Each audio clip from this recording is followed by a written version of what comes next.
Hi! Today I'm going to be talking about the process of how I sewed an 18th century printed cotton jacket.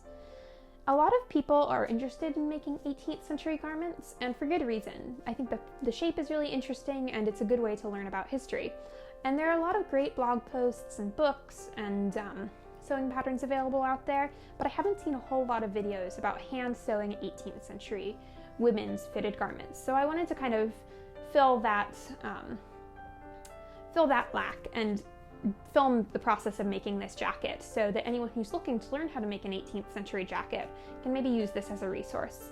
The fabrics that I'm going to be using are this beautiful printed cotton. This is from Colonial Williamsburg, based on an original in their collection, and it's brown with white flowers. And I really like the color palette and the design. I think the flowers are really delicate, and I think it looks really good on a finished jacket.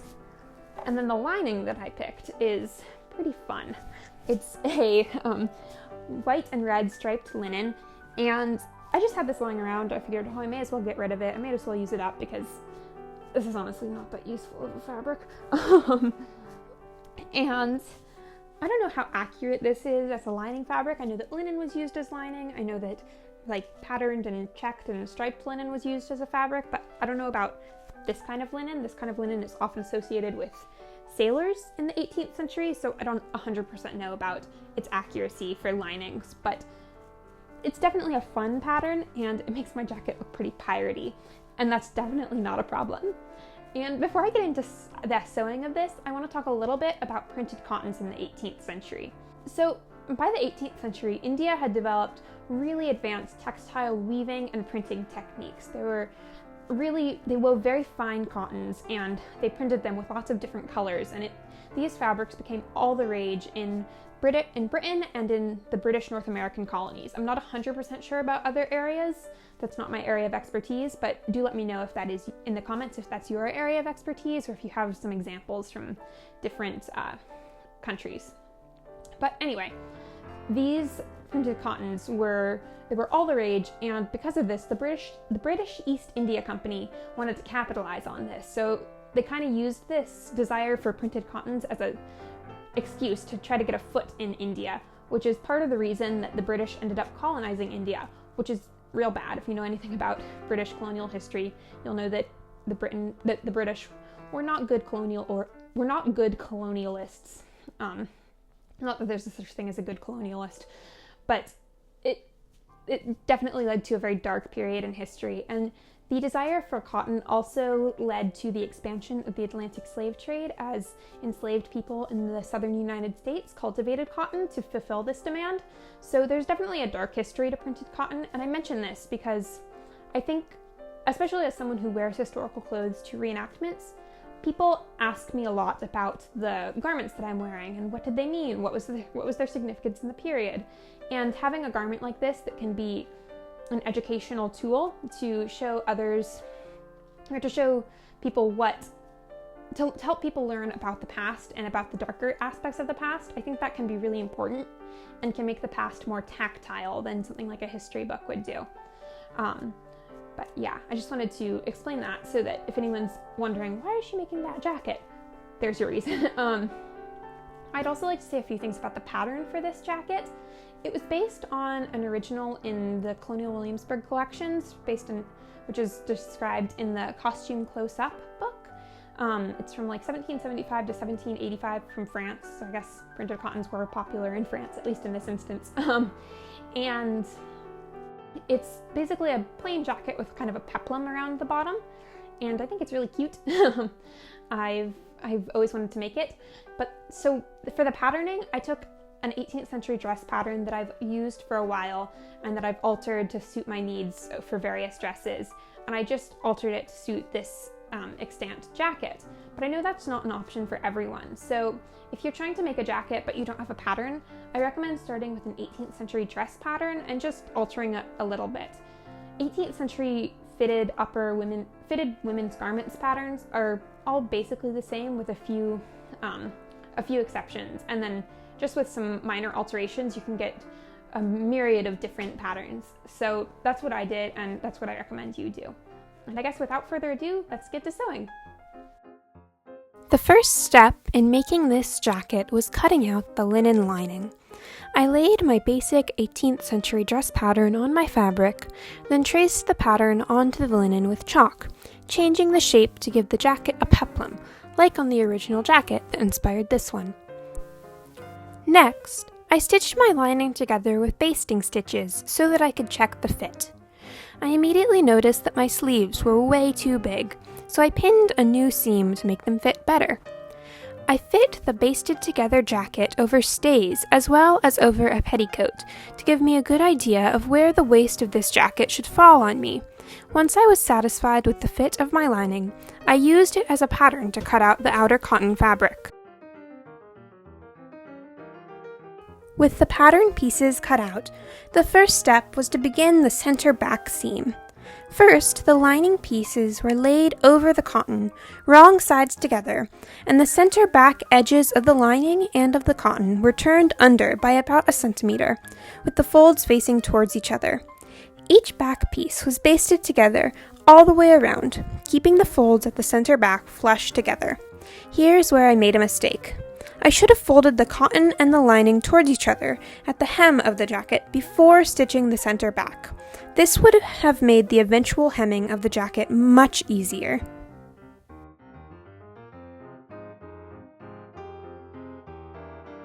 As I was basting the center back seam, I noticed that my linen lining was a little bit shorter at the peplum than my cotton, so I pieced in a rectangle of linen to remedy this, making sure that my stitches were invisible from the outside of the garment.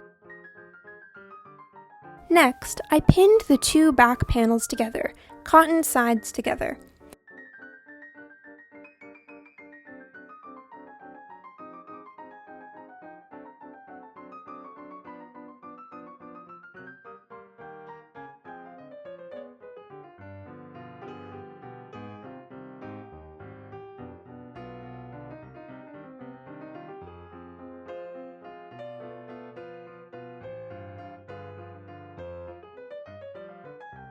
This seam was then stitched with an English stitch using medium weight natural colored linen thread.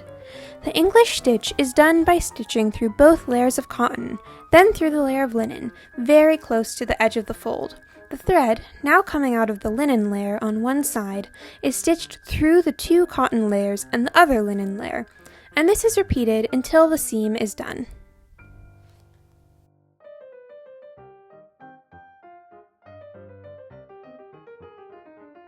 My next step was to attach the front panels of the jacket to the back. This was complicated by the angle of the peplum. I was unable to ascertain if the peplum on the original jacket was stitched together at the side seams, or if the peplum of each panel hung freely, but I chose to stitch the side seam to include the peplum. After making a diagonal snip where the waist of the front panel joined the peplum, I folded under the edge where the front panel would be stitched to the back and pinned in place. Layering the folded under front panel over the edge of the back panel, I stitched the two together with a spaced back stitch. Spaced back stitches are not only attractive from the exterior of the garment, they are also strong enough to withstand the tension placed on this seam, which is the side seam of the jacket. Next, it was time to add the lining to the front panel. I smoothed my linen lining against the cotton front panel, basting it in place. This is a rather fiddly process, so please enjoy a time lapse. With a diagonal snip into the lining at the waist, I folded under the edge of the lining and whip stitched it to the back panel. With that, the side seam had no visible raw edges from the outside or from the inside of the garment.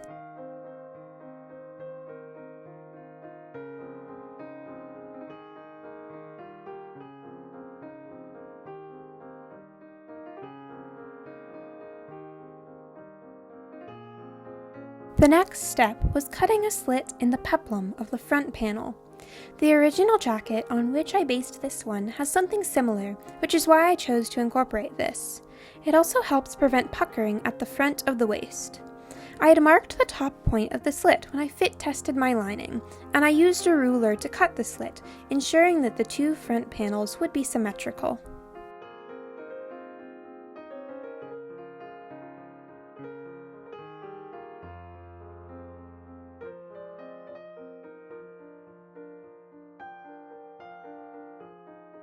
Once the front panels had a slit, it was time to begin hemming the garment.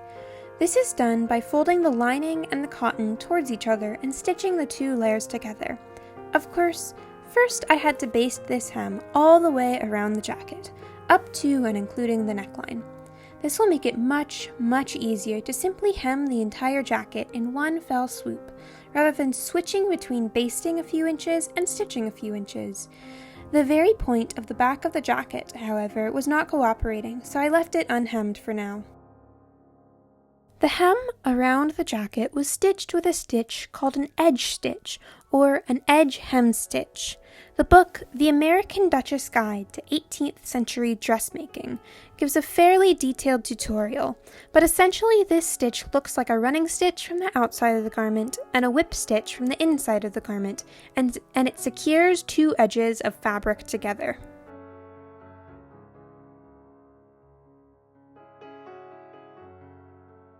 The edge stitch was done all the way around the jacket, except for at the top of the slits at the front of the jacket. Because I was unable to fold under the fabric at the very top of the slits, these were finished with buttonhole stitches. On the original jacket, these slits are bound with self fabric, but I believe that I've seen the buttonhole stitch technique on other extant examples.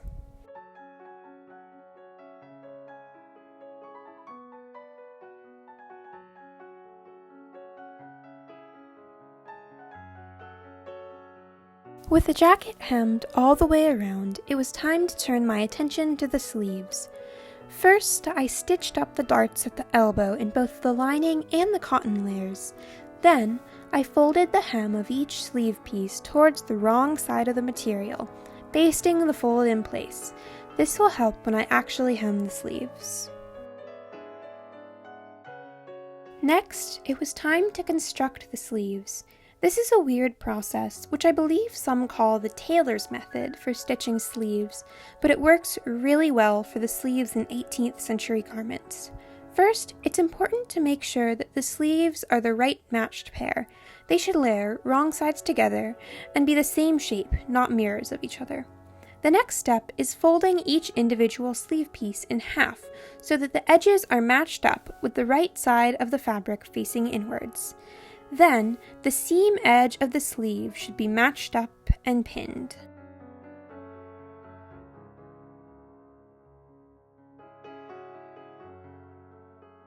With the sleeves pinned together, the seam was stitched with a mixed running and back stitch.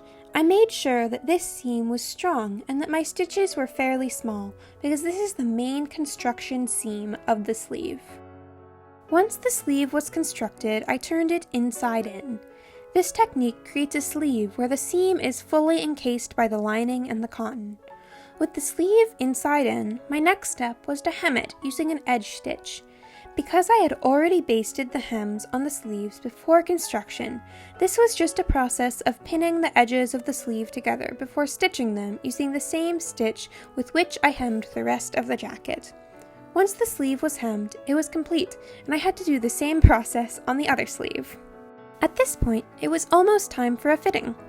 I folded under the side edges of the shoulder strap linings and then pinned and stitched them to the back of the jacket, folded edges facing the outer fabric of the jacket, using running stitches in a medium weight thread. Next, I pinned and basted one sleeve into the bottom of the correct arm's eye, which will allow me to fit the shoulder straps while simultaneously checking the fit of the sleeve. So now I'm going to fit the shoulder straps of this jacket. As you can see, I'm fitting over a t-shirt and a skirt. Usually I would fit over a petticoat, but if the shape of my petticoat is affecting the way the shoulders fit, I'm probably doing something more wrong than can be fixed in that one fitting.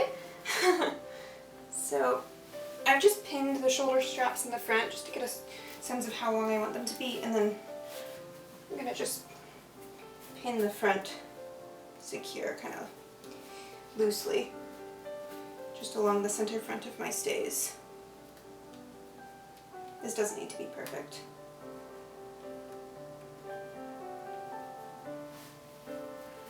Ooh, but the center front looks like it's lining up nicely. That's always good to hear. See?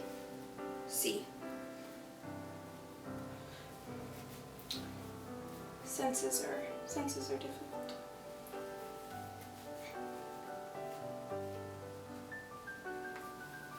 Okay, so I can tell that the shoulder strap is way too long already.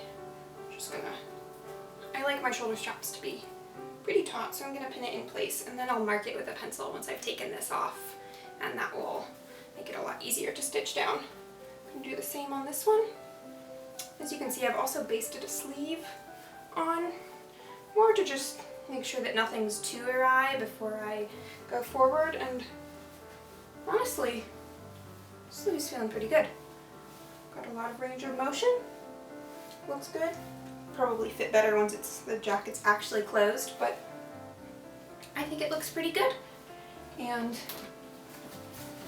fit is nice and taut in the back. It'll definitely be improved by the center front lacing holding everything in place, but I think this is a success. The shoulder straps were stitched to the inside of the front of the jacket, folded under to hide the raw edge at the point I had marked while fitting. With that, I was able to begin stitching the sleeves into the armscye from the top of the back of the jacket to where the shoulder strap was attached at the front. Because this is such a high-stress seam, I stitched it with small back stitches in a medium-weight linen thread.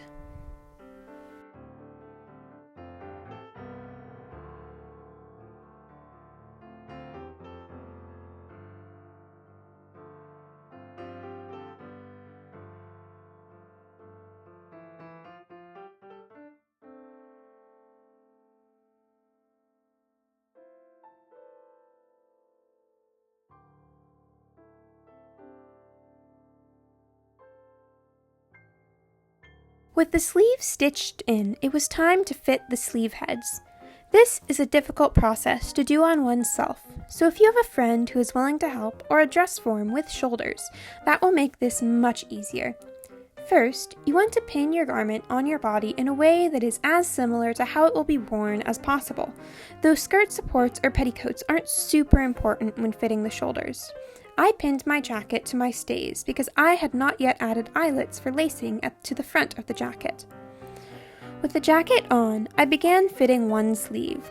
The sleeve head is pleated or gathered onto the top of the shoulder until it fits smoothly over the arm, allowing free range of motion. I like to pin one shoulder, take the garment off, and pin the other to be symmetrical in terms of pleat spacing and depth. Then, I usually try the jacket back on and tweak from there. However, this is an imperfect process.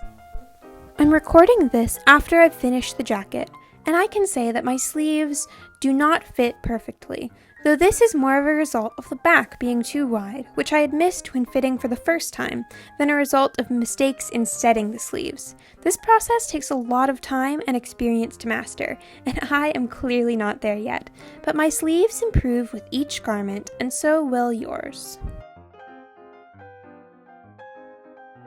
Once the sleeve heads were fitted and pinned in place, I stitched them to the shoulder strap with medium-weight linen thread.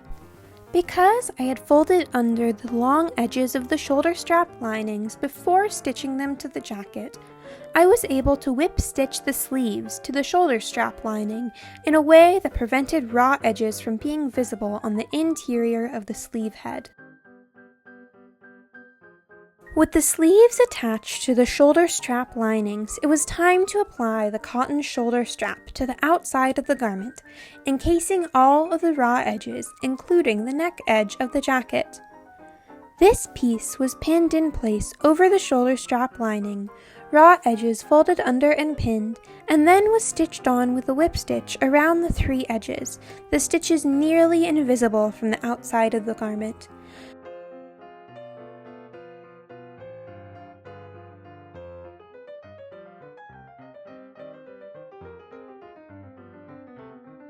The strap was then edge-stitched to the lining on the neckline edge. This is a fiddly process, making sure that all of the raw edges are encased, but basting and folding the right pieces ahead of time definitely helps to simplify it.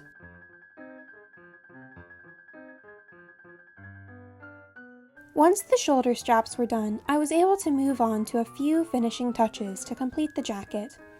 One of those was a row of staggered eyelets up the front edges of the jacket.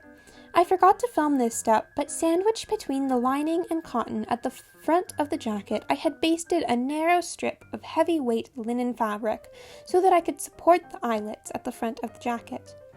These eyelets were created with an awl about 1/2 inch from the edge of the jacket through this extra layer of linen. The eyelets were then stitched with a doubled linen thread in white.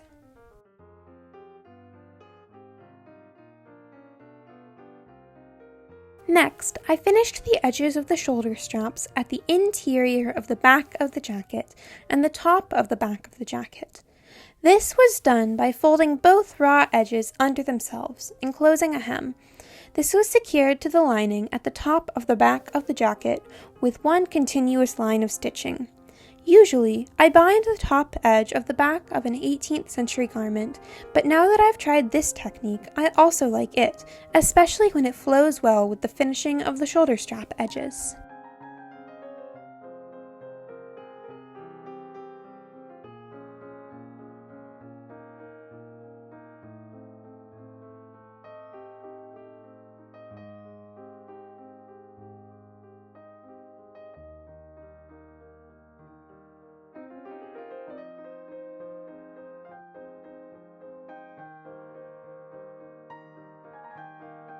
My final step was clipping out the basting stitches and folding up the back point of the jacket, which I had been unable to hem. I secured the very tip of the back of the jacket to the lining with whip stitches that are invisible from the outside of the jacket.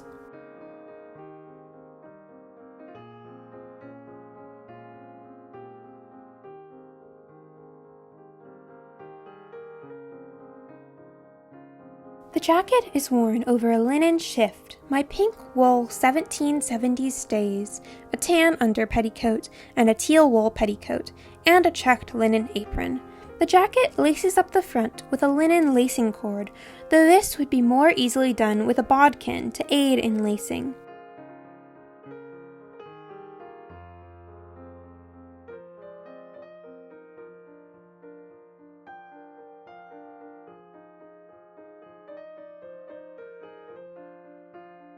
The look is completed with a linen cap and a blue ribbon and with a neckerchief that is tucked into the neckline of the jacket.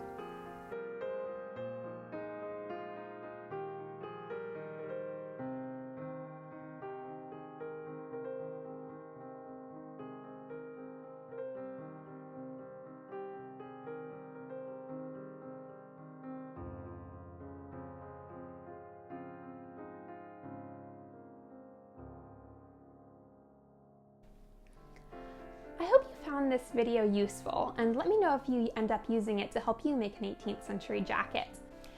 I'm pretty happy with how my jacket turned out. The one thing that I'm a little bit upset about is that I cut the sleeves not on the straight of grain. So the sleeves, as you can probably see, they ended up kind of twisting around my arm because the outer fabric just wasn't cut on the right grain, which ends up just messing up the fit, which is a little annoying, but it's not the worst, and the warping isn't too bad, but it's not, I'm not too happy about that, but that's okay. But other than that, I'm pretty happy with this jacket. I'm excited to maybe wear it to events once those happen again. Who knows? And yeah, but thank you to you for watching. And if you'd like to support this channel, I have a Ko-fi, I don't know, linked down below, and you can donate just a couple dollars to help support this channel, help me maybe get more equipment, better equipment, I don't know. But yeah, thank you to you for watching, and I hope you have a great rest of your day. Bye!